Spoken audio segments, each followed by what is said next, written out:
UPI ने payment कितनी आसान कर दी है। कहीं भी जाइए, स्कैन कीजिए और फटाक से पेमेंट हो जाती है। लेकिन कल यानी 1 अगस्त से इनमें कुछ बदलाव होने जा रहे हैं जो आपके लिए जानना जरूरी है। वो बदलाव क्या है और क्यों किए जा रहे हैं, ये आपको बताते हैं।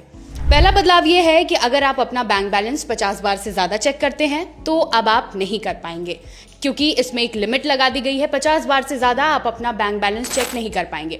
दूसरा बदलाव ये है कि अगर आपने अपने बिल पेमेंट, ईएमआईज और ओटीटी सब्सक्रिप्शन के लिए ऑटो पे मोड ऑन रखा है और ऑटो पे हो जाता है, तो कल से इसमें बदलाव हो रहा है, क्योंकि इसमें एक टाइम स्लॉट डिसाइड कर दिया गया है।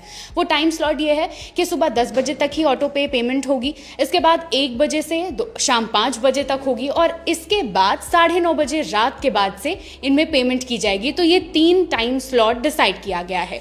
तीसरा बदलाव ये है कि जो पेमेंट स्टेटस होता है, अगर पेमेंट अटक गई और वो स्टेटस आप बार बार चेक कर रहे हैं, तो कल यानी 1 अगस्त से ऐसा नहीं हो पाएगा। आप पेमेंट स्टेटस सिर्फ 3 बार चेक कर पाएंगे, वो भी 90 सेकंड के गैप में। तो ये 3 बड़े बदलाव यूपीआई में हो रहे हैं कल से।